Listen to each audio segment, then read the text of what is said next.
dosen, sebelum mulai pembelajaran, mari kita bernyanyi dari buku Dodi Haleluya nomor 496, Idilo Tuhan Nebatata. Idilo Tuhan Nebatata, 1, 2, 3 ya. Idilo Tuhan Nebatata.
Baik, kita akan masuk pada laporan baca yang pertama. Sebelum kita masuk ke laporan baca, saya absen dulu ya. Angga, Anggria, Brian, Citra, Dea, Deasi, S. Erawati, S. Rani, Fricam, Gracesia, Greska, Ivan, Jelita, Juli Santi, Lastrida, Mio, Nengsi,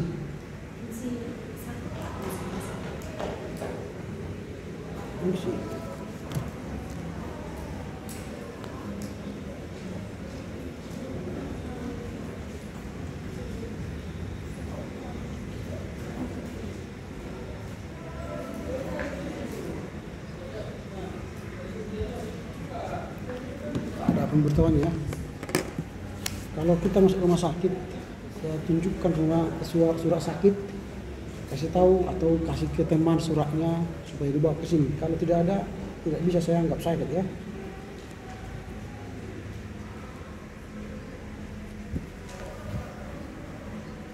Riau Maldu, Riko,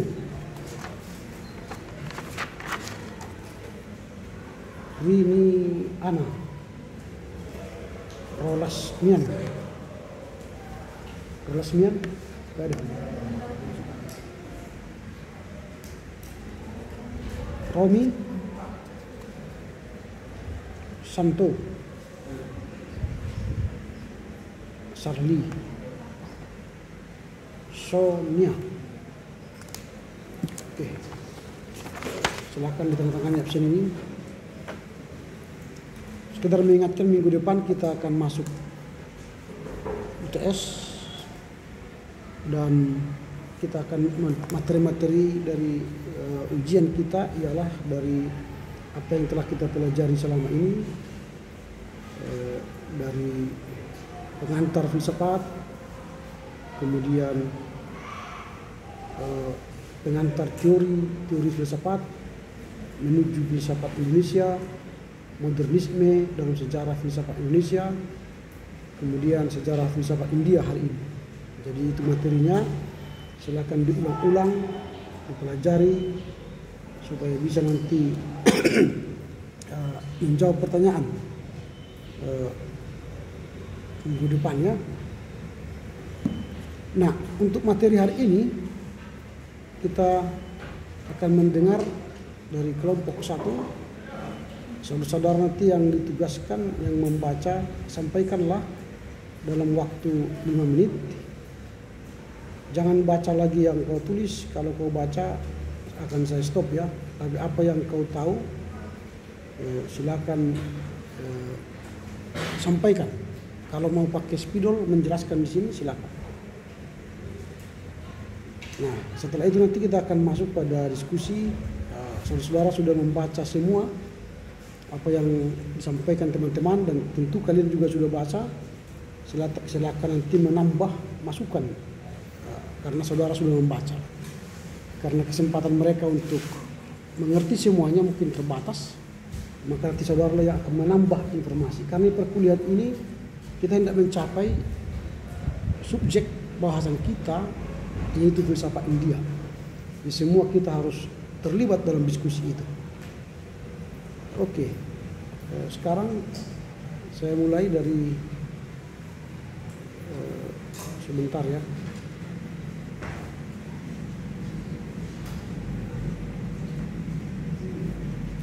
Ini kelas C ya. Dari saudara Angga, silakan.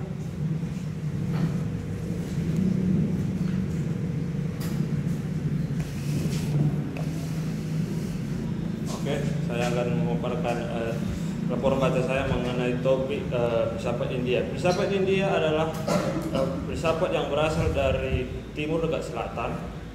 Disebut filsafat India karena sejak tahun 2000 sebelum Masehi, India sudah mengenal yang namanya kesejahteraan dalam hidup dan lingkungan. Jadi filsafat India itu disebut sebagai pandangan atau cara mereka memandang dirinya dan dunia, bagaimana manusia dalam perkembangannya. Lalu sejarah zaman perkembangan sejarah filsafat India itu terbagi menjadi 4 bagian. Yang pertama itu zaman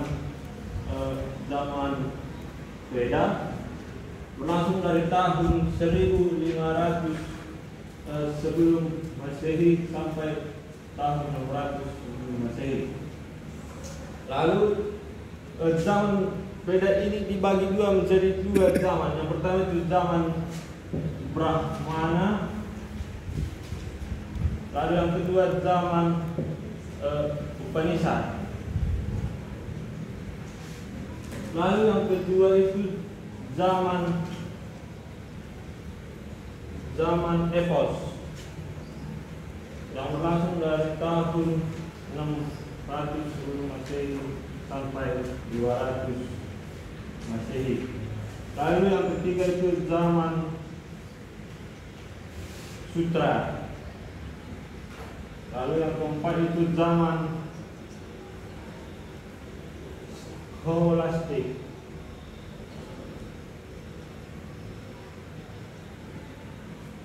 Ini sulit dibedakan zaman Sutra dan zaman Scholastic karena tahun dan zaman itu sama, yaitu tahun 200 Masehi.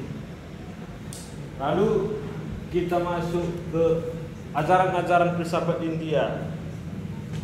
Yaitu yang pertama ajaran tentang yang tertinggi, yaitu zat yang mutlak, bahwa filsafat itu bebas. Lalu yang kedua itu ajaran tentang jiwa. Jiwa yang bebas itu adalah jiwa yang terhindar dari kejahatan, terhindar dari hal-hal yang tidak diinginkan. Lalu yang ketiga adalah ajaran tentang karma. Manusia akan menanggung sesuai dengan apa perbuatannya atau setimpal dengan pelanggaran yang dibuatnya. Lalu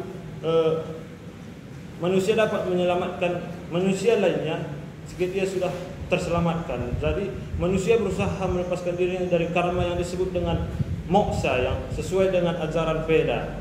Lalu yang terakhir adalah ajaran tentang kelepasan. Lalu disebut juga bahwa manusia sebagai penyelamat. Itu tadi bahwa seorang manusia dapat menyelamatkan seseorang jika dia telah selamat. Jadi disebut juga manusia sebagai penyelamat karena perkembangan dunia ini juga tergantung kepada manusia. Ini hal-hal yang terjadi itu tergantung kepada manusia dan manusialah yang sesuai, dan itu pilihan sesuai apa yang mau dipilih manusia, karena manusia dapat berpikir dan bertindak mau dunia ini berkembang atau bagaimana. Lalu aspek manusia ini dibagi menjadi 3 bagian. Yang pertama adalah aliran materialisme. Yang kedua adalah aliran spiritualisme. Yang ketiga aliran dualisme. Aliran materialisme itu ya, yang terpenting adalah badan, jiwa itu hanya membonceng dalam badan. Sedangkan aliran spiritualisme adalah aliran yang berpendapat yang mengajarkan tentang jiwa. Jadi jiwa itu sama dengan roh. Jadi ketika manusia jasad itu mati, jiwa itu akan berada di alam dan tempat yang berbeda. Lalu aliran dualisme yang berpendapat bahwa kedua ini memiliki hal yang atau sama-sama penting. Materialisme itu adalah jiwa, lalu yang berpikir dan yang bertindak adalah spiritualisme. Terima kasih. Oke, lanjut kepada Angria.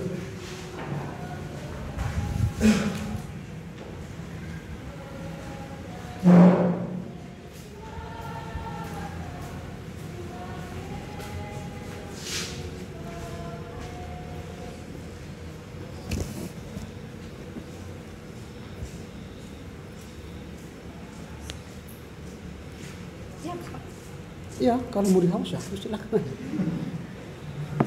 Kalau tidak perlu nggak usah. Sejarah pemikiran, sejarah filsafat India. Filsafat India berasal dari timur dekat selatan. Mengapa disebut sebagai filsafat India? Karena India sudah mengetahui kebijaksanaan pada tahun 2000 sebelum Masehi. Sehingga filsafat India merupakan kebijaksanaan untuk mengetahui jalan hidup agar pada saat di kehidupan kita dapat lebih aman dan nyaman.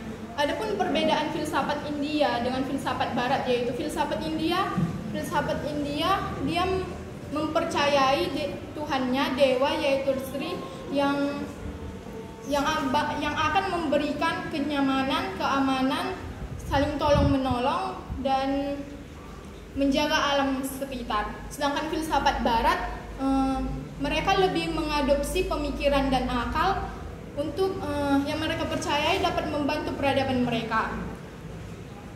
Kita masuk ke ada 4 zaman yang terjadi dalam filsafat India seperti yang dijelaskan teman tadi. Zaman Veda terjadi tahun 1500 sampai tahun 600 sebelum Masehi.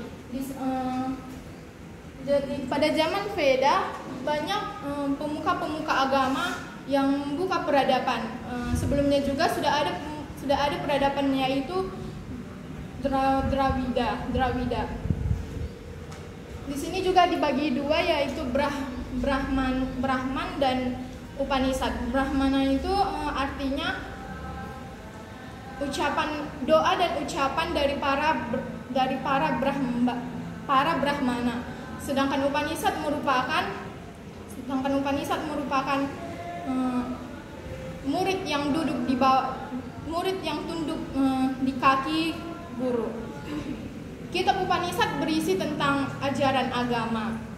Yang kedua yaitu zaman Evos yang terjadi pada tahun 1600 sebelum Masehi sampai 2000 Masehi. Di zaman Evos banyak karya-karya yang dapat membantu penyebaran filsafat India. Contohnya Ramayana dan Brahmana. Ini menjadi salah satu cara mereka untuk menyebarkan filsafat India. Yang ketiga yaitu zaman sutra. Zaman sutra ini tulisan-tulisan filsafat atau filosofi itu sulit dimengerti sehingga butuh komentar-komentar yang dapat untuk membantu kita mengerti melalui argumen-argumen tersebut. Yang keempat yaitu zaman sutra. Zaman sutra terjadi 2000 Masehi. Ini sulit dibedakan. Di zaman sutra itu merupakan sekolah pemikiran. Di sana ada beberapa tokoh yaitu Madhva. Terdapat empat ajaran dalam filsafat India. Yang pertama itu ajaran kenyataan yang tinggi. Di sana disebutkan bahwasannya bersifat bebas dan tidak terikat. Yang kedua yaitu ajaran tentang jiwa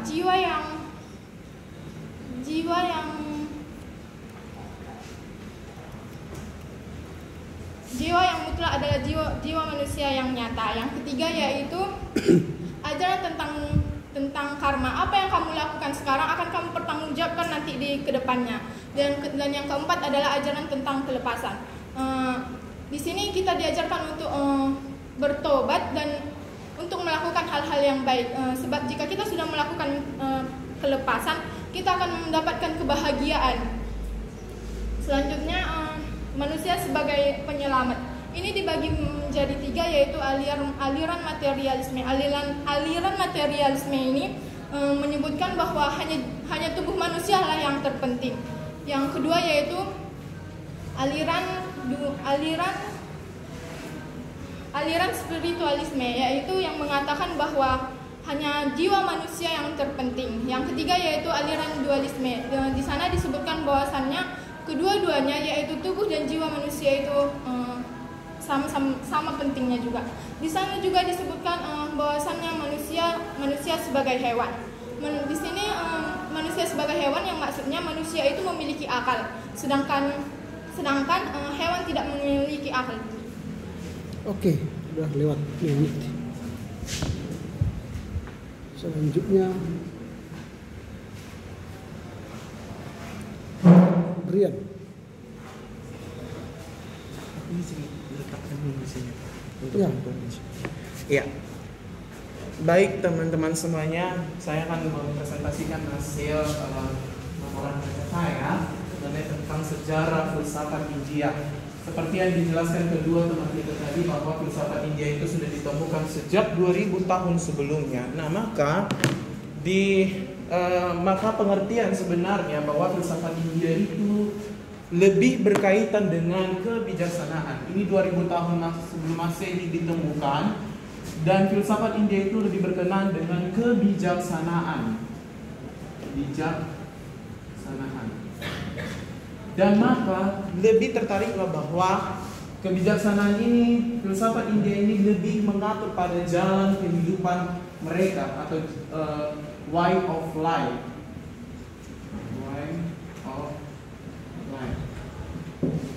Karena di dalam filsafat India ini dari tahun inilah kebijaksanaan inilah yang mereka mengeluarkan tentang filsafat mereka. Dan kemudian teman-teman di sini mungkin ada perbedaan yang sangat mendasar antara filsafat India ini dengan filsafat Barat. Apa perbedaannya? Filsafat India itu lebih ke kepercayaan mengenai dewa. Dia lebih berfilsafat tentang para dewa-dewa. Dan kemudian kalau filsafat barat itu, filsafat barat itu lebih ke pemikiran sebagai bahan dasar mereka, atau pemikiran itu menjadi dasar pokok utama mereka untuk melahirkan sebuah peradaban baru. Jadi kalau India itu mereka cuman kepercayaan terhadap mitos-mitos, tetapi kalau filsafat barat itu dia kepada pemikiran untuk memunculkan sebuah peradaban baru. Nah, kemudian dalam filsafat India ini seperti yang dijelaskan teman saya tadi, itu dibagi menjadi 1, 2, 3, 4. Ada 4 zaman. 4 zaman. Yang pertama ada zaman Veda. Zaman Veda itu seperti yang dibilang teman saya tadi, itu berlangsung dari 1500 sampai 600 sebelum Masehi. Di zaman Veda ini disinilah muncul para pemikir-pemikir, para tokoh-tokoh utama, tokoh-tokoh para pendeta yang memunculkan sebuah kitab baru. Dan ada sebelum zaman Veda ini ada namanya peradaban Drawida. Dan ketika bangsa Arya datang, itu mengubah semua pola pikir Drawida tadi yang kuno. Karena ketika bangsa ini hampir sama dengan mitologi Yunani. Mereka masih mempunyai pemikiran yang kuno. Mereka masih mempunyai pemikiran-pemikiran yang mitos tentang segala sesuatunya. Nah, maka ketika bangsa Arya datang membawa sebuah mereka diubah pola pemikirannya sehingga kitab Veda itu ada atau muncul. Nah, bersamaan dengan itu juga muncullah yang dinamakan dengan kasta. Ya, di zaman Veda ini ada yang muncul namanya kasta. Ada 4 kasta dia. Kasta Brahmana, ada kasta Ksatria, Waisya dan Sudra. Yang paling tinggi itu adalah Brahmana, yaitu golongan para pendeta atau pemuka-pemuka agama. Kemudian kasta Waisya, Ksatria yang kedua itu ada Ksatria, yaitu golongan dari para pejabat pemerintahan. Kemudian ada Waisya, yaitu para petani dan juga para petani dan juga pedagang. Kemudian yang paling rendah ini adalah kasta Waisya, yaitu kasta orang buruh pekerja kasar. Bersamaan dengan itu juga ada zaman Unpasyat, yang berarti duduk di dekat kaki guru. Artinya maksud dari zaman Unpasyat ini adalah sikap yang siswa duduk di hadapan guru untuk menerima ajaran-ajaran yang bersifat rahasia. Kemudian ada zaman Epos, itu berlangsung di tahun 600 sebelum Masehi, 600 sampai 200 sebelum Masehi. Nah, zaman Epos ini adalah di mana dia muncul klasik-klasik, karya-karya klasik dan juga atau semua pementasan yang ditunggu-tunggu oleh orang banyak. Ada zaman Sutra lagi.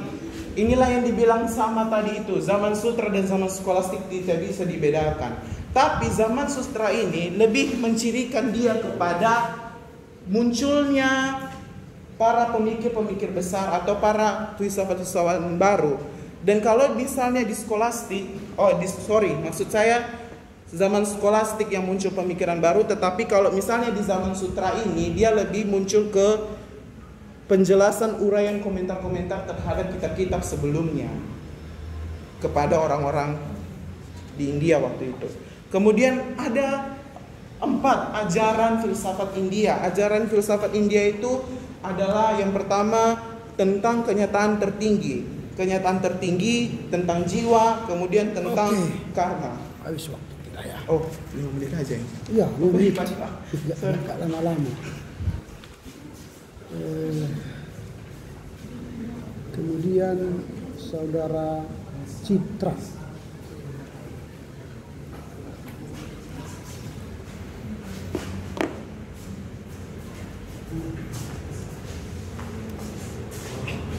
Oke, baik. Saya di sini akan menjelaskan sejarah filsafat India. Sejarah filsafat India merupakan sejarah yang ditemukan di timur dekat selatan. Filsafat ini disebut sebagai filsafat India karena sejak 2000 sebelum Masehi telah mengenal yang namanya kebijaksanaan.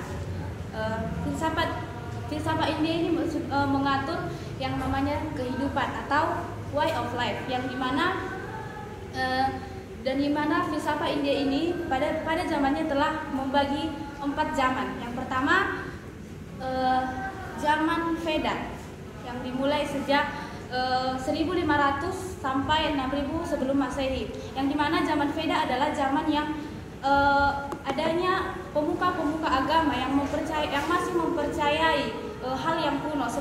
Contohnya mereka mempercayai adanya raja naga yang dapat membunuh seluruh manusia dengan cara sekali menyemburkan api, dan zaman ini terbagi lagi atas 2 zaman.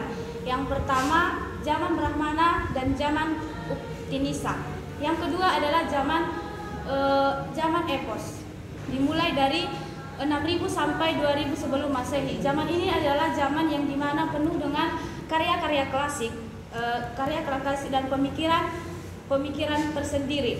Dan yang ketiga adalah zaman Sutra yang dimulai sejak 2000 sebelum Masehi, yang dimana zaman ini adalah zaman yang penuh dengan pemikiran filsafat India. Dan yang keempat adalah zaman skolastik, yang dimana zaman ini penuh dengan kata Sanskerta yang disebut dengan Acarya. Setelah itu kita masuk ke ajaran-ajaran filsafat India. Ajaran filsafat India ini mempunyai berbagai penjelasan tersendiri. Terdapat 4 aliran. Yang pertama aliran tentang kehidupan yang tertinggi. Yang kedua adalah aliran tentang jiwa. Yang ketiga adalah aliran tentang karma, dan yang keempat adalah aliran tentang kelepasan. Oke, setelah itu kita masuk ke tentang potret kehidupan, yang dimana setelah dia mati bahwasannya kita tidak dapat menilai duniawi kita ungkap dengan mata telanjang, tetapi dilihat dengan dunia bahwasannya dunia ini adalah alam yang sangat cerdas. Dan setelah itu kita memasuki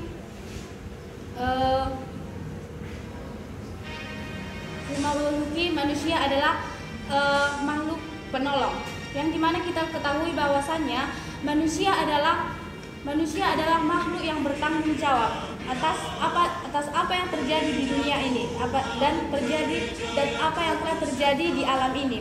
Dan kita juga mengetahui bahwasannya pada saat kita mengetahui dan mengenal siapa diri kita, dan pada saat itu juga kita tahu bahwasannya kita juga dapat menilai atau menolong teman kita atau sesama kita. Dan setelah itu di sini terdapat lagi atas tiga aliran. Yang pertama aliran spiritualisme, materialisme. Yang pertama yaitu kita mengetahui bahwasannya manusia adalah makhluk yang rakus dan tamak. Manusia tidak cukup dengan hal yang dia dapatkan, melainkan manusia ingin memiliki semuanya. Manusia ingin memiliki apa yang ada pada orang lain, dan dia ingin memiliki yang ada pada orang lain dan ingin ada pada kita. Setelah itu aliran kedua adalah aliran spiritualisme, yang dimana kita mengetahui bahwasannya aliran spiritualisme ini adalah bahwa kita harus mendekatkan diri kita kepada Tuhan, bahwasannya dilandaskan bahwa Tuhan itu adalah di mana kita harus menyerahkan diri kita sepenuhnya kepada Tuhan. Dan yang ketiga adalah aliran dualisme, dan berpendapat bahwa jiwa dan raga itu sama kastanya. Dan setelah itu dan artinya di sini bahwasannya manusia menggunakan jiwa dan hati untuk melakukan segala sesuatunya, tentunya ke hal yang lebih baik. Setelah itu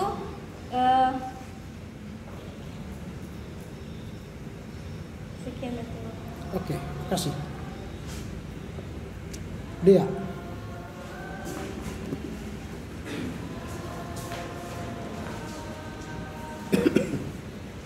Silakan. Oke teman-teman, di sini saya akan menjelaskan tentang laporan baca, yaitu filsafat India. Filsafat India berasal dari timur dekat selatan. Mengapa disebut dengan filsafat India? Karena India sudah mengenal karena India sebelum 2000 sebelum Masehi sudah mengenal yang namanya kebijaksanaan. Dan filsafat India ini membagi 4 zaman, yaitu zaman yang pertama zaman Epos.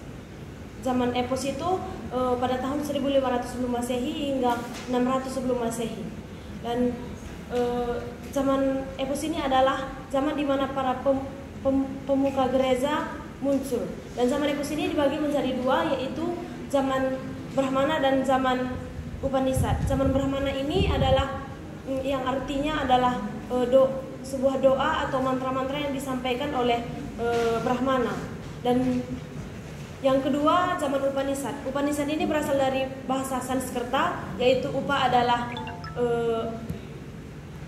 adalah dekat dan ni adalah di bawah dan sat duduk.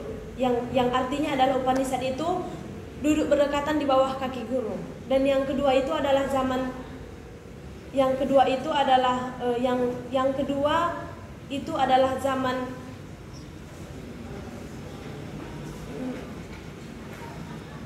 zaman Epos. Zaman Epos ini pada tahun 600 sebelum Masehi hingga 200 Masehi, yang artinya adalah pada zaman Epos ini adalah masa zaman klasik. Zaman Epos ini adalah zaman munculnya klasik, munculnya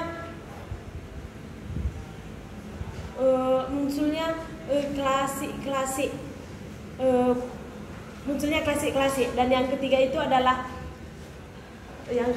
adalah zaman sutra. Zaman sutra ini adalah zaman yang tulisan-tulisannya sangat rumit dipahami tanpa ada komentar. Dan yang keempat itu adalah zaman skolastik. Zaman skolastik ini sama dengan zaman sutra, tahun dan zamannya itu sama hingga susah untuk dipisahkan. Dan di sini ada 4 aliran filsafat India, yaitu aliran tentang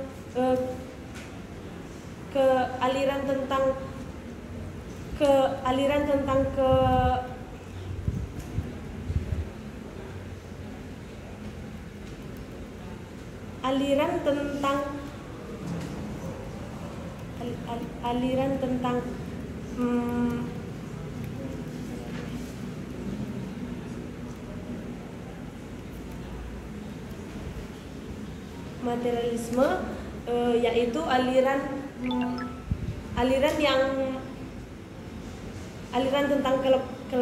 tentang jiwa,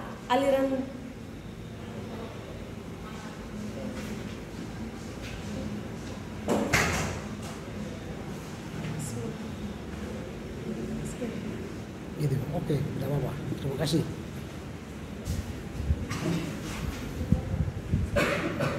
Terakhir, Desi.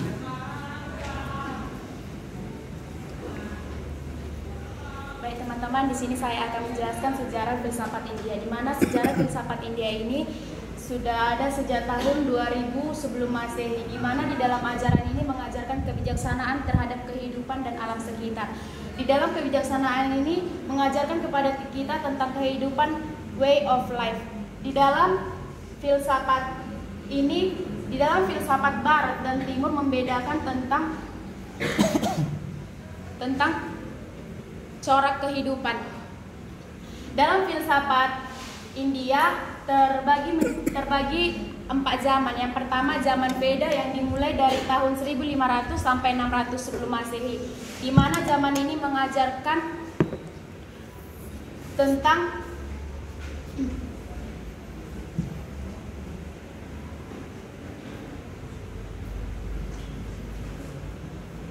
pemuka-pemuka agama yang timbul. Di dalam zaman Veda ini muncul pemuka-pemuka agama, yaitu pendeta, para ulama, pastor, dan agama Buddha. Yang kedua yaitu zaman Brahma, yang mana zaman ini zaman Brahma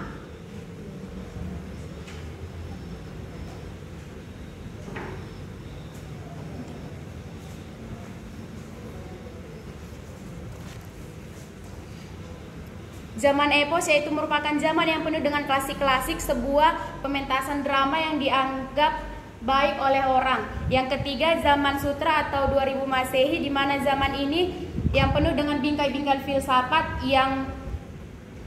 yang memecahkan problem-problem yang ada. Yang keempat zaman skolastik, di mana zaman skolastik ini yaitu sekolah-sekolah pemikiran yang dalam bahasa Sanskerta atau Artsarya. Di yang ketiga, ajaran-ajaran filsafat ini. Di dalam ajaran-ajaran ini terdapat 4 aliran-aliran. Yang pertama, ajaran tentang kenyataan yang tertinggi. Kenyataan yang tertinggi atau mutlak yaitu filsafat yang bahwa kenyataan itu bebas dari kehidupan masa kini. Yang kedua, ajaran tentang jiwa, di mana ajaran ini mengikuti adanya Tuhan, jiwa yang meyakini kepercayaan kepada Tuhan yang Maha Kuasa, jiwa yang mutlak memancarkan kebaikan dari Tuhan. Yang ketiga, ajaran tentang karma, di mana filsafat ini mengajarkan jika setiap perbuatan menanggung akibatnya.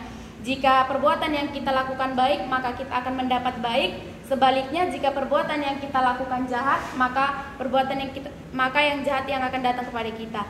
Yang keempat, ajaran tentang kelepasan. Ajaran ini merupakan doktrin-doktrin yang bersifat optimis kepada masa depan manusia. Ajaran ini memberikan keyakinan dan semangat menjalani hidup dengan damai dan bahagia. Manusia sebagai penyelamat. Di sini manusia sebagai penyelamat, makhluk sosial yang selalu berhubungan dengan wilayah di mana ia bertempat tinggal. Manusia ini dapat melakukan penyelamatan kepada manusia yang bisa membantu kehidupan manusia sosialnya. Di dalam ini terdapat 3 aliran. Aliran yang pertama spiritualisme, di mana aliran ini yang terpenting ialah tubuh manusia. Dan yang kedua aliran spiritualisme. Aliran ini berkeyakinan tentang jiwa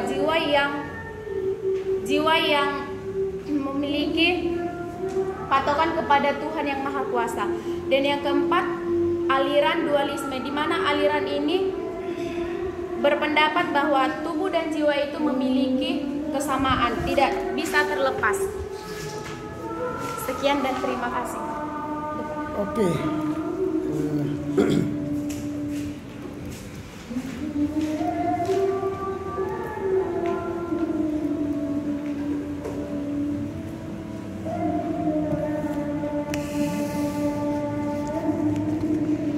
Ya, kita mengakhiri bagian laporan baca dari saudara-saudara kita, dan sekarang kita akan mencoba menambah informasi yang dari teman-teman kita, karena keterbatasan waktu mereka kurang menyampaikan semua.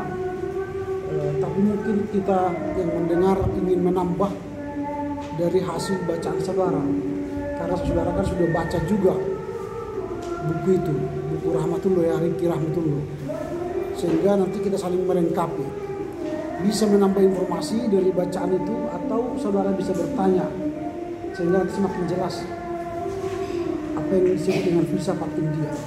Silakan, siapa yang menambah informasi dari hasil bacaannya?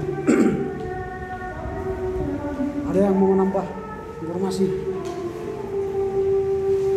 Artinya saudara sudah baca, lalu saudara memahami dari apa yang disampaikan teman-teman kita tadi, tidak semua disampaikan dengan baik. Sampaikanlah apa tambahannya kira-kira. Ada yang mau menambah? Ada? Silakan.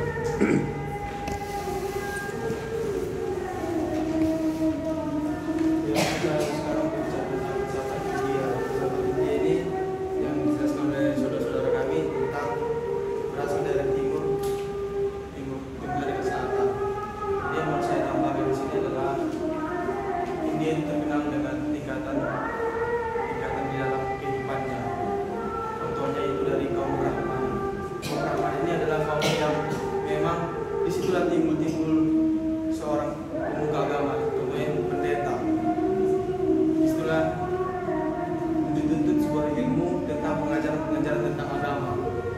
yaitu Ksatria. Ksatria ini lahir pada kaum bangsawan, pada ya seperti kita contohkan anak raja atau anak panglima yang berkehidupan di sebuah kerajaan yang memiliki sebuah ilmu politik yang memang tinggi karena sudah dimapani dengan berbagai fasilitas yang ada di kerajaan tersebut. Makanya dia dikatakan lahir dari kaum bangsawan.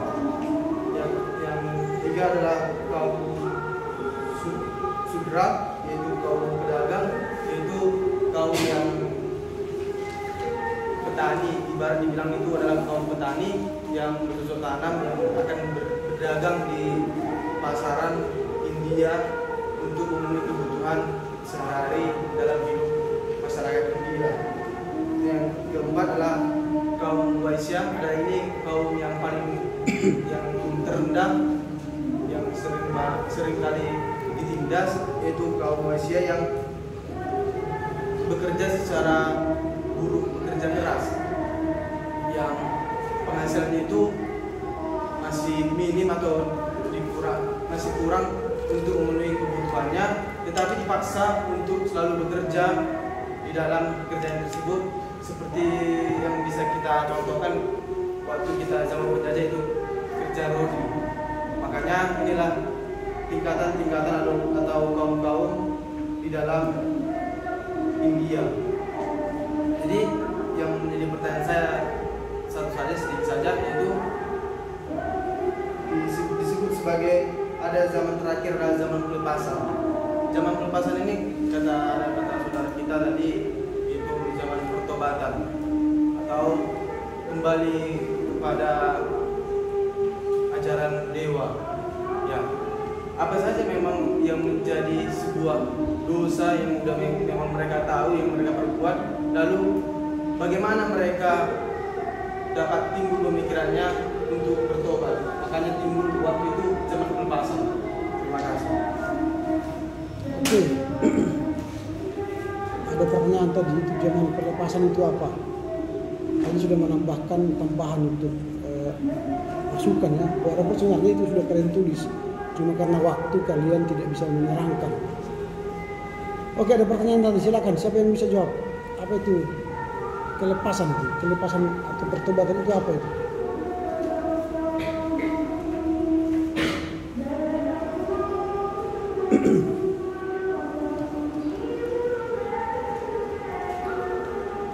Silakan, ajaran tentang kelepasan itu apa?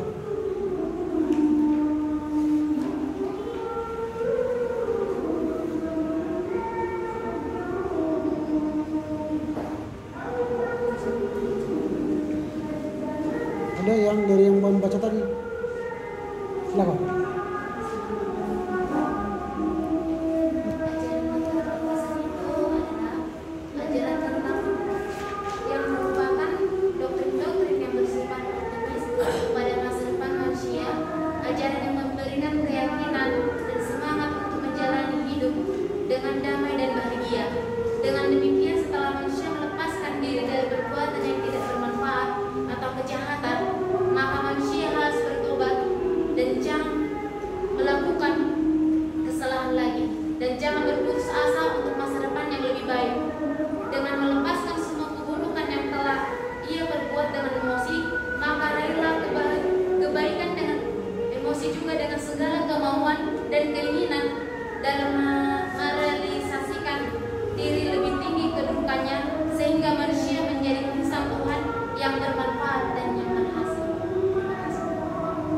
Oke.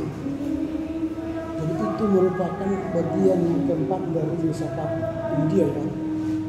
Ajaran kelepasan. Ya, ada lagi yang mau bertanya atau mau nambah informasi dari bacaan yang kita baca? Tidak ada? Oke, karena itu pertama sungguh memang sudah banyak ya, sudah bagus karena kalian sudah mencoba mengurai dari apa yang saudara baca dan saudara pahami dari bacaan itu. Buku ini kan ada 90 halaman, 96 halaman dan saudara mencoba menjelaskan dari apa yang kau tahu dengan waktu 5 menit. Tapi karena saudara ingin sempurna ya, artinya ingin detail menjelaskan isi buku ini, akhirnya terjebak pada pengantar saja, hanya membahas satu era ya, atau apa namanya, pembagian masa, sehingga kalian tidak bisa menjelaskan semua dari sejarah filsafat India ini. Maka nanti kepada laporan baca 2, usahakanlah supaya kalian dalam bercerita di kelas itu sampai pada akhir dengan durasi yang singkat. Yang saya mau dari laporan baca ini ialah bukan kemampuan saudara mendetail menjelaskan bacaan itu, tidak, tapi bagaimana saudara memahami kerangka berpikir penulis tentang topik itu. Misalnya sejarah filsafat India, bagaimana sejarah filsafat India itu dengan sederhana kalian urai sampai pada akhirnya apa, sehingga ketika saudara menyampaikan informasinya tidak terpotong hanya satu bagian. Itu hanya sejarah filsafat itu kalian jelaskan, habis waktu. Zaman Veda, epos, sutra, skolastik habis di situ. Sehingga tidak kalian bahas tentang bagaimana manusia sebagai penyelamat atau prosa tentang kehidupan dan kesimpulan dari Riki Rahmatullah tentang apa itu filsafat India. Karena kalian terjebak pada penjelasan detail dalam satu bagian. Artinya berhenti pada tataran pendahuluan, tidak sampai pada akhir cerita. Nanti kalau 2 minggu yang akan datang, usahakanlah ceritanya habis dari awal sampai habis, sehingga kalian menceritakan sebuah cerita yang komplit, jangan terpotong. Bercerita 5 menit itu sudah lama kalau kalian bisa mengambil intisari dari setiap bacaan. Tapi kalau bercerita detail 5 menit itu kurang. Kalau kita baca buku 96 halaman itu bisa 1 jam membaca. Tapi menceritakan isinya 5 menit itu terlampau panjang bagi kita, karena kita tahu isinya. Tapi kalau tidak tahu semuanya, maka kekurangan waktu kita. Begitu ya. Nanti terakhir juga kalau kalian baca RPS itu harus ada kesimpulan kalian. Artinya bagaimana pendapatmu tentang pemikiran Riki Rahmatullah tentang sejarah filsafat India ini? Apa yang menarik menurut kamu dari bacaan itu? Apakah ada sesuatu yang membuatmu tertantang atau terinspirasi dari cerita ini? Atau filsafat India itu tidak begitu kau pahami sama sekali? Nah, itu ada kesimpulan-kesimpulan yang kalian buat. Sehingga tidak hanya membaca begitu saja, tapi membaca dalam arti kita merefleksikan kepada diri kita, apa itu filsafat India. Begitu ya. Itu nanti kepada pembaca laporan baca 2 minggu yang akan datang. Nah, secara filsafat India, Rahmatullah tadi menjelaskan bagaimana secara filsafat itu mengalami dinamika sehingga ada yang dihilangkan, ada yang baru. Nah, kalaupun tadi dia menjelaskan di pendahuluan itu bahwa filsafat India itu sudah dimulai 2000 tahun sebelum Masehi, itu berarti kan sudah lebih tua dari ajaran Kristus. Bagaimana mereka mengajarkan soal kebijaksanaan? Artinya orang-orang India di dalam hatinya sudah tertanam bagaimana mereka menjadi manusia bijaksana. Dengan menjadi manusia bijaksana lah mereka bisa terbebas dari karma, moksa itu kan, tadi disinggung moksa, terbebas dari karma. Itu yang kita lihat dalam filsafat India. Lalu filsafat India itu tadi sudah dikatakan lebih menekankan pada kedamaian, perasaan damai, tenang, mengampuni dosa, atau melakukan kebajikan-kebajikan. Dia pada tataran perasaan hati kita. Yang diubah ialah diri kita. Kalau filsafat barat itu karena logika dan rasional, yang diubah ialah peradaban. Yang diubah ialah peradaban, kemudian teknologi, zaman berubah. Kalau filsafat timur ini kan bukan zamannya yang berubah, manusia yang berubah. Karena dia meningkatkan diri, manusia yang berspiritualitas. Nah ini yang kita lihat ketika Rahmatullah menjelaskan soal filsafat India. Lalu filsafat India itu diimplementasikan dalam kehidupan sehari-hari sangat sedikit, tidak banyak, sehingga pengaruh filsafat India tidak begitu besar. Hanya sedikit orang yang mampu mengimplementasi filsafat India. Contoh Mahatma Gandhi. Mahatma Gandhi seorang tokoh India yang mengajarkan ahimsa. Nah, ahimsa itu menjadi sebuah gerakan yang terkenal dari Mahatma Gandhi. Ahimsa artinya tidak ada kekerasan, tidak menyakiti. No violence, tidak ada kekerasan, tidak ada kejahatan secara fisik atau verbal. Dia mengajarkan kedamaian, tidak menyakiti orang. Dan itulah yang membuat India merdeka dulu kan, karena dia tidak mau menyakiti orang. Bahkan dia pakai tanpa alas kaki, dia tidak pakai alas kaki. Nah ini contoh Mahatma Gandhi merefleksikan ajaran Hindu itu dalam kehidupan sehari-hari dengan gerakan ahimsa. Tapi gerakan ini kan tidak diikuti oleh orang lain dalam memahami filsafat Hindia itu atau Hindu itu dalam kehidupan sehari-hari. Maka Rahmatullah membuat tadi potret kehidupan yang menggambarkan bahwa potret kehidupan itu tidak banyak dikerjakan oleh manusia atau orang India sehingga tidak terkenal. Lalu Rahmatullah mengatakan tidak dikenal orang filsafat India itu. Nah kemudian Rahmatullah menjelaskan bahwa filsafat India itu mengadopsi pemikiran dari kepercayaan terhadap dewa atau Sri yang membuat ketenangan, kedamaian, memaafkan dan saling tolong menolong. Bahkan berdamai dengan alam agar alam tidak rusak. Dalam agama atau filsafat India ini kata Sri ini sangat penting.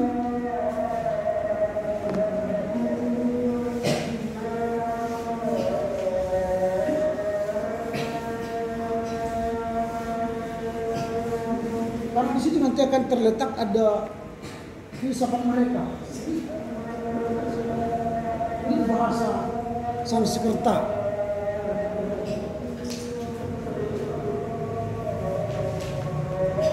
Yang artinya dalam bahasa Sanskerta ya, yang artinya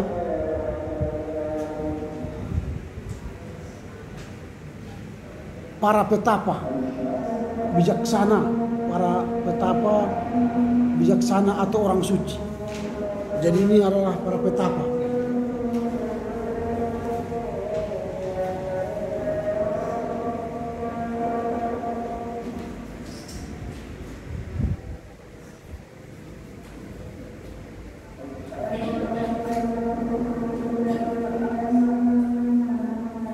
Dari situ nanti mereka akan mengembangkan filsafat mereka dari Sri atau dewa-dewa mereka itu.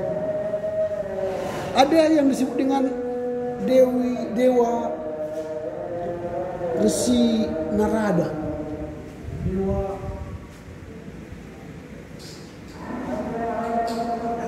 Resi bukan Sri, Resi Narada. dewa Risi. Ada dewa Risi Narada. Nah, dewa ini paling terkenal dalam mitologi Hindu, dewa Risi Narada. Dia dianggap sebagai penyair berita dan utusan para dewa. Kemudian dia terkenal dengan musik dan kemampuannya menyebarkan pengetahuan dan kebijaksanaan spiritual. Jadi dia terkenal dengan musiknya, dia pandai main musik. Dan juga kemampuannya untuk menyebarkan pengetahuan dan kebijaksanaan spiritual. Itu dewa Risi Narada. Lalu yang kedua ialah dewa Risi Valmiki.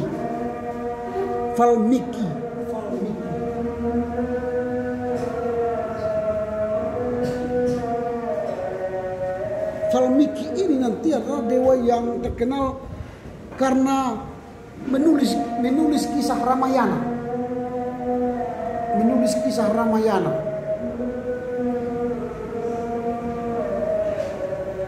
Yang mengandung ajaran moral dan spiritual yang mendalam.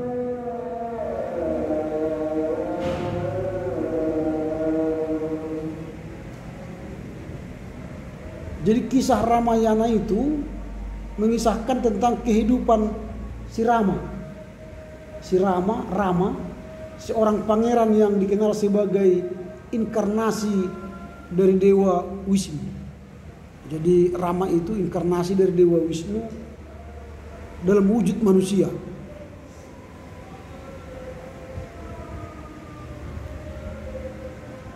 Nanti beberapa hal-hal penting atau elemen penting dalam kisah Ramayana adalah, kalau kalian nanti baca buku itu ya, kisah tentang Ramayana, maka itu akan menceritakan bagaimana Rama diusir dari kerajaan Ayodhya.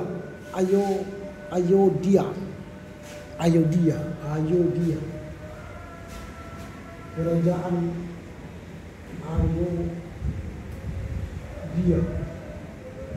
Dia diusir dari sana, dari kerajaan Ayodhya. Pangeran Rama ini. Yang mengusirnya ialah ibunya sendiri. Dan pergi ke hutan bersama istrinya Sita dan saudaranya laki-laki Laksamana.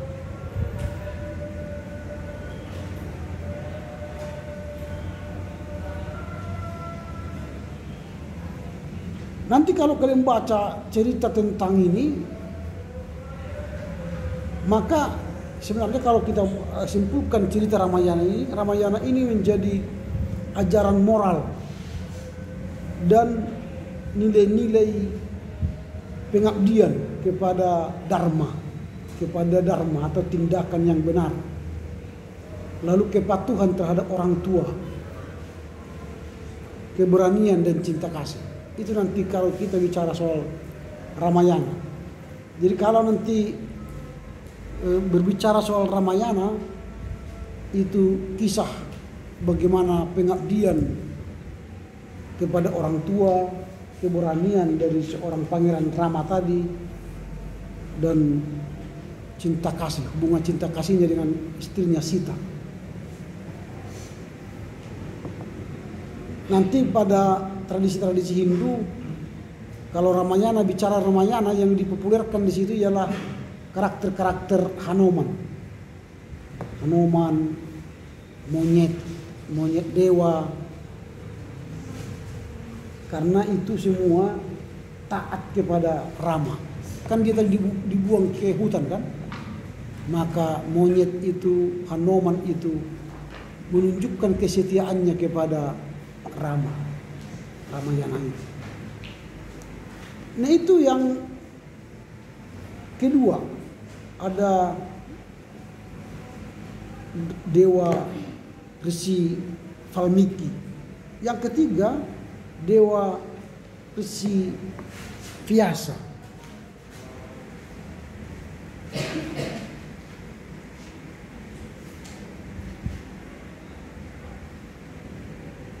Vyasa.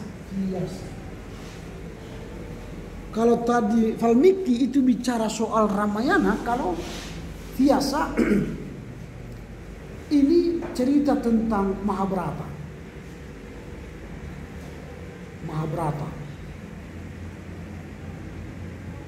Kisah Mahabharata ini sangat berpengaruh dalam penyebaran pengetahuan spiritual dan filsafat India. Kisah Mahabharata ini menjadi kisah yang sangat berpengaruh, menyebar spiritual dan filsafat India.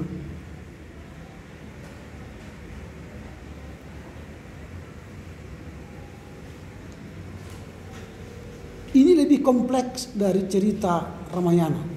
Nanti kalau kalian baca tentang Mahabharata, wah ini banyak sekali cerita di dalamnya, pertarungan antara adik beradik Pandawa, kelompok Pandawa itu Yudhishthira, Bima, Arjuna, Nakula, Sadewa melawan Kurawa. Jadi Pandawa melawan Kurawa.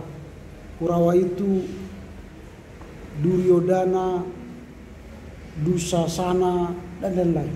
Jadi Pandawa dan Kurawa itu musuh-memusuh. Kalau kalian baca nanti buku tentang Mahabharata itu ya. Tetapi inti dari cerita Mahabharata ialah ajaran-ajaran moral dan etika. Ajaran-ajaran moral dan etika dalam dialog antara Bhagavad Gita dan Dewa Krishna. Bhagavad Gita dan Dewa Krishna. Jadi dialog mereka itu menjadi ajaran etika moral. Karena mereka belajar dari dialog dari Bhagavad Gita, dan di situ nanti bagaimana Arjuna menerima dari ajaran Dewa Krishna.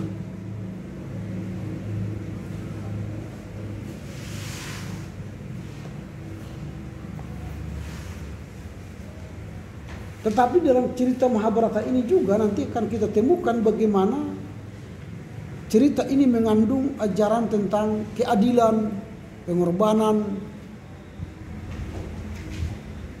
dan tugas dalam kehidupan. Jadi ada keadilan, pengorbanan dalam tugas kehidupan.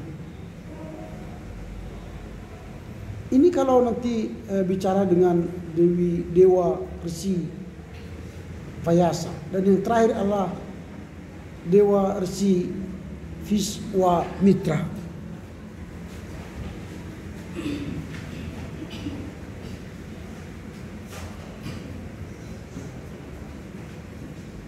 Viswamitra.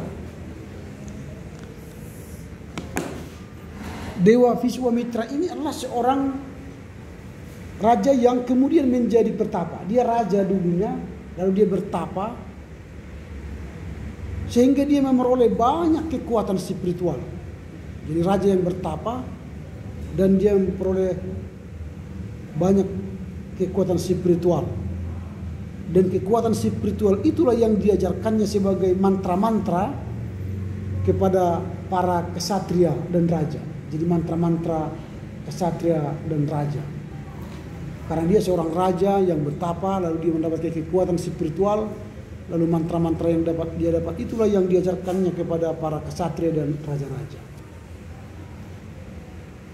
Nah, inilah yang kita lihat dari pemikiran yang dibahas oleh Rahmatullah.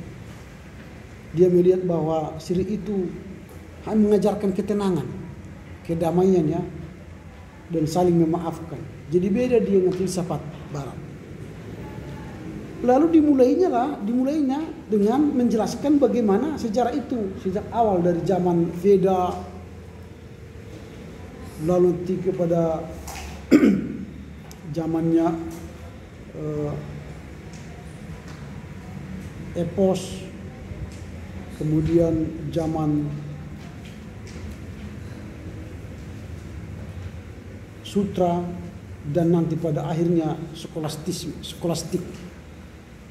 Apa yang hendak Rahmatullah sampaikan di sini ialah dia hendak menjelaskan ada pergantian dari sebuah era ya. Ketika bangsa Arya datang ke India, maka ada terjadi pergantian budaya dari bangsa Arya ke Drawida. Ini ketika dia menjelaskan bagaimana terjadinya pergantian atau punahnya ras suku Drawida itu diganti oleh ras Arya. Nah, hal itu kan juga terjadi kalau kita lihat di negara kita ya. Misalnya di Medan. Di Medan ini kan suku asli Medan itu Melayu Delhi ya. Tapi kalau kita cari sekarang orang Melayu Delhi di Medan itu tidak ada lagi. Artinya tidak ada banyak. Paling-paling orang Istana Maimun itulah yang disebut dengan Melayu Delhi. Itu pun hanya mereka aja di sana. Dan tidak ada apa-apanya lagi. Hanya tinggal kenangan. Sekarang di mana orang Melayu Delhi tinggal? Dia keluar kota, ke Binjai, ke Deli Serdang, ke Martuni, ke Belawan. Padahal orang Melayu Delhi itu sebenarnya pemilik atau penduduk asli kota Medan. Tapi di Medan sendiri sekarang orang pendatang. China, Batak, Jawa, Minang. Itu sekarang di kota Medan. Seperti itulah ketika zaman Veda itu datang ras Arya, lalu suku asli India Drawida itu hilang. Karena lahirnya datangnya tradisi baru atau filsafat baru dari ras Arya tadi. Sehingga peradaban Drawida, suku asli India, hilang dari kehidupan India. Itu kalau tadi sudah dijelaskan dari 1500 Masehi sampai 600 Masehi. 500 tahun berikutnya hilanglah Drawida itu.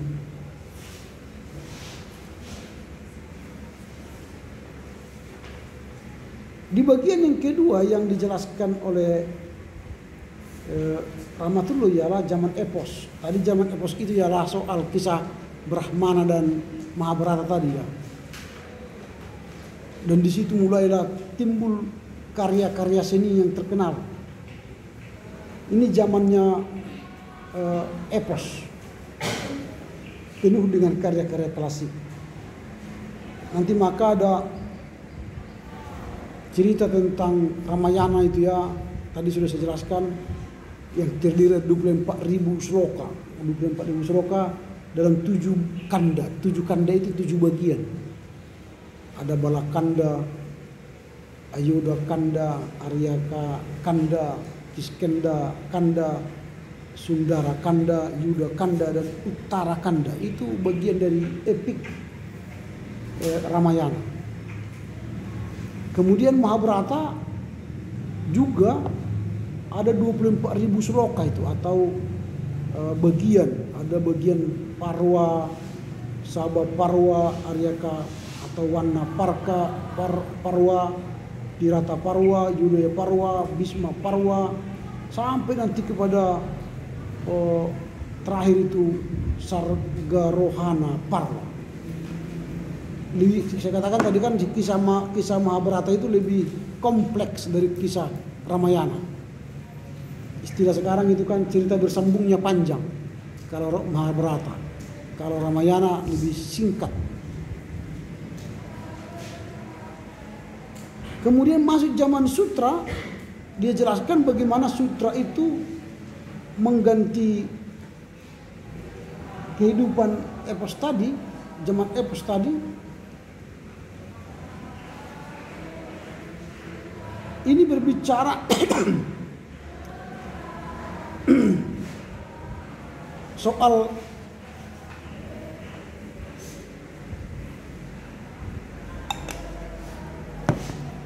munculnya pemikiran-pemikiran yang disebut dengan Saddarsana. Nanti bisa kalian baca di situ karena ini kan hanya saya mengulang aja supaya bisa kalian mengerti zaman zaman filsafat India tadi. Darsana itu kan ada Naya, Nyaya, Vaisei, Sika, Yoga, Purwa, Mimasa, dan Vedanta. Sekarang kan sampai sekarang kan masih ada yoga kan, tradisi yoga itu dari India itu filsafat yoga masih digunakan oleh orang sampai sekarang untuk mengatasi ada yang stres, stroke ya pakai gaya yoga. Orang-orang yoga ini kan bisa tanda petik ya terbang. Dia hanya memusatkan pikirannya bisa dia terbang sambil duduk dia bisa naik. Kalau ingin panjang umur sebenarnya belajarlah yoga. Nanti bisa ilmu meringankan tubuh kan. Bisa terbalik kepala di bawah, kaki di atas sambil jalan gitu kan. Yoga itu. Kalau ingin sehat, kalau perjalanan jauh supaya tetap fresh sampai di tempat tujuan kalian langsung tidur angkat kaki ke atas. Itu kan tradisi yoga. Baru tidur jangan membungkuk tapi tidurlah dengan telentang, jangan telantang gitu. Kalau telantang nanti mati. Telentang gitu. Itu gaya yoga. Mengapa kalian bermimpi sering dikejar-kejar tapi nggak bisa lari? Karena kau tidur bungkuk. Kalau kau tidur bungkuk, bermimpi yang aneh-aneh, dikejar orang sampai kau nggak bisa Kalau seperti itu perbaiki tidurmu, langsung tidur telentang, maka aliran darahmu bagus, maka mimpimu akan indah. Itu tradisi yoga. Tidak percaya buktikan nanti malam. Tidur aja lurus. Istirahatmu lebih berkualitas daripada tidur membungkuk. Istirahat tidur membungkuk itu tidak berkualitas. Ini pemikiran-pemikiran filsafat dari India pada zaman sutra. Lalu zaman skolastik ini adalah ketika orang India sudah sekolah ke Eropa, ke Amerika. Lalu pikiran mereka sudah mulai berkembang. Jadi bukan lagi pemikiran India yang murni lagi, tapi pemikiran-pemikiran India, pemikiran-pemikiran Buddha dan Hindu sudah bercampur dengan pemikiran Barat.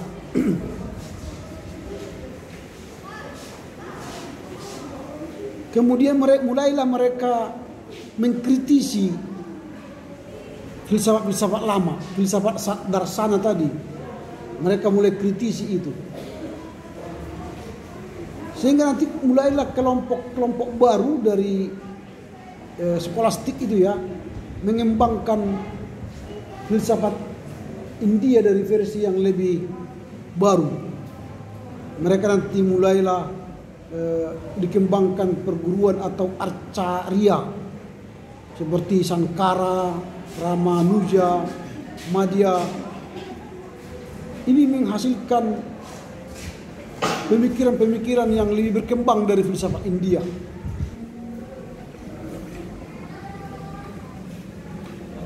Maka tadi termasuk dari yoga juga ya, filsafat Vedanta dan yoga sudah menyebar ke benua Eropa dan Amerika yang dibawa oleh India, orang-orang India maksudnya, yang belajar di Amerika dan Eropa. Jadi pemikiran-pemikiran India mulai dikenal di belahan Eropa dan Amerika karena filsafat yoga dan Vedanta itu mereka bawa ke sana. Jadi sekarang kita anggap yoga itu seperti dari Amerika, padahal bukan.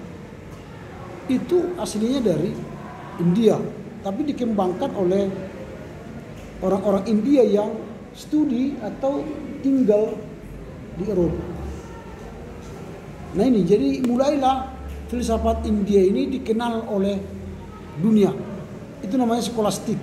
Jadi dia bawa tradisi atau filsafat India sampai ke Eropa. Bahkan kalau dikatakan di sini oleh Rahmatullah, orang Amerika dan Eropa sangat mengagumi pemikiran orang-orang India itu, termasuk tadi seperti yoga dan Vedanta itu. Bahkan pemikiran India yang sangat arif bijaksana itu pun itu dihargai oleh orang-orang Eropa. Nah tadi dari situlah maka disimpulkan oleh Syekh Rahmatullah ajaran filsafat India itu dalam 4 ajaran tadi. Yang pertama kenyataan yang tertinggi, yang kedua tentang jiwa, tentang karma dan kelepasan. Lalu diambil contoh potret tentang kehidupan. Ini supaya filsafat India itu jangan hanya dalam berhenti di teori, tapi harus dipraktikkan dalam kehidupan sehari-hari. Seperti Mahatma Gandhi tadi, gerakan ahimsa itu. Lalu dia buatlah contoh di bab 3 itu bagaimana potret kehidupan. Lalu yang bagian yang keempat itu ialah Rahmatullah hendak menjelaskan kepada kita bahwa manusialah penyelamat atas dirinya. Kalau kita kan juru selamat kita Yesus kan.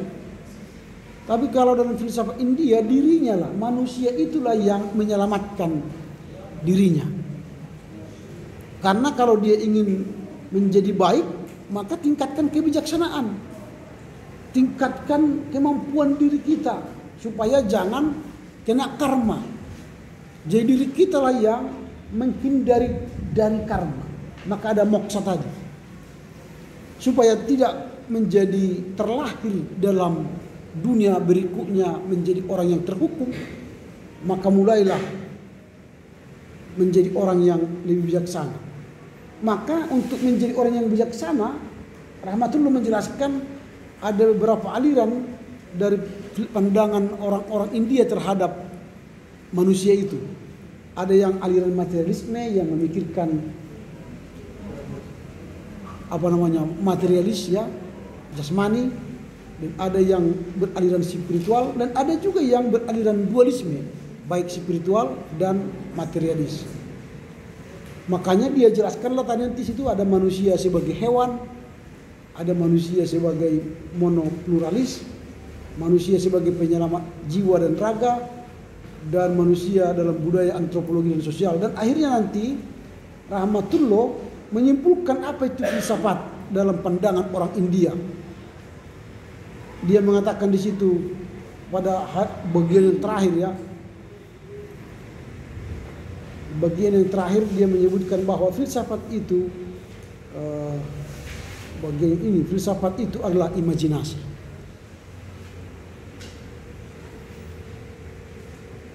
Ketika kita berimajinasi, berkhayal, itulah menjadi bagian dari membangun kreativitas kita. Jadi filsafat itu membutuhkan imajinasi yang tinggi untuk mengelola kebijaksanaan. Dengan berimajinasi berarti kita berkreasi lebih kaya dan menghasilkan sejumlah pemikiran-pemikiran yang baru dan unik. Nah, selain itu dia juga pada akhirnya memberikan menyampaikan bagaimana masalah-masalah yang timbul dalam berpikir imajinasi ini. Rahmatullah mengatakan bahwa dalam kreativitas menurut para ahli ada syarat-syarat untuk berpikir kreatif, dan masalah itu ialah bagaimana menghasilkan keuntungan dari berpikir kreatif tadi atau imajinatif tadi. Itu ada dia sebut di sana ya. Dan akhirnya dia menyimpulkan pemikiran dari filsafat India itu. Dia jelaskan lebih runut lagi dalam kesimpulannya. Dan dia mengatakan begini, filsafat India adalah filsafat yang berbicara tentang kemanusiaan dalam seutuhnya dan dapat dijadikan pedoman hidup untuk manusia lebih bijak. Jadi kalau manusia ingin lebih bijak, belajarlah dengan filsafat India. Ini menurut Rahmatullah. Oke, silakan dibaca lebih dalam lagi, berulang-ulang karena nanti akan keluar dari menjadi bahan ujian, ya, masuk bahan ujian. Lihatlah nanti runut bagaimana pemikiran filsafat India itu, sejarahnya, pemikirannya. Kalau tadi kelompok memberikan kita petunjuk, walaupun mereka tadi tidak bisa menghasilkan cerita yang utuh, ya, tapi dalam paper mereka itu sudah menceritakan yang lebih komprehensif, ya. Bacalah itu, sudah dibantu kita untuk milih intisari dari buku ini, karena itu nanti akan menjadi bahan ujian kita minggu depan. Oke, dengan demikian berakhirlah kuliah kita hari ini. Kita jumpa minggu depan untuk ujian tengah semester. Belajar dengan baik. Dan untuk laporan baca yang kedua, kirimkanlah 1 hari sebelum hari H. Jadi jangan tanya nanti, Pak, minggu depan kita kirimnya laporan baca 2. Pertanyaan-pertanyaan seperti itu tak usah lagi, karena sudah ada aturannya di situ. Laporan baca dikirim 1 hari sebelum hari H. Jadi kalau kita 2 minggu yang akan datang baru laporan baca, berarti dikirim kapan? 2 minggu lagi. Jadi bukan minggu depan kau kirim, minggu depan kita UTS. Oke, silakan dengan nyanyi dan doa.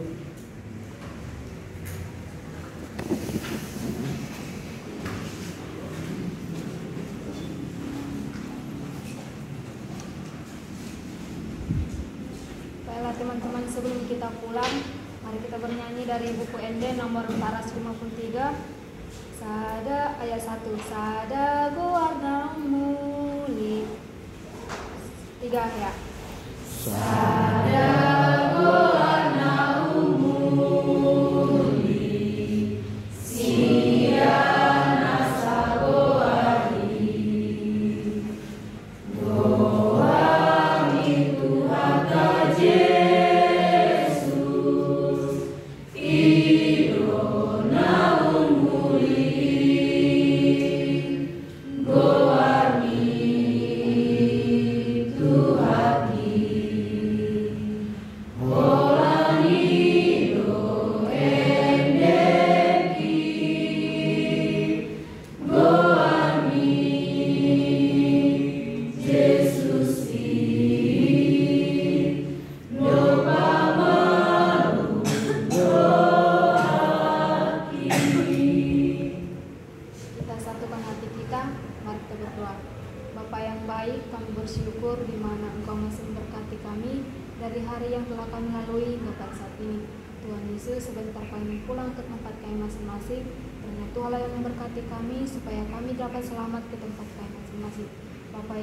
Kegiatan dan aktivitas kami selanjutnya kami serahkan hanya ke dalam tangan Tuhan. Dalam nama Tuhan Yesus Kristus kami telah berdoa dan mengucap syukur. Amin. Amin. Oke, selamat siang ya.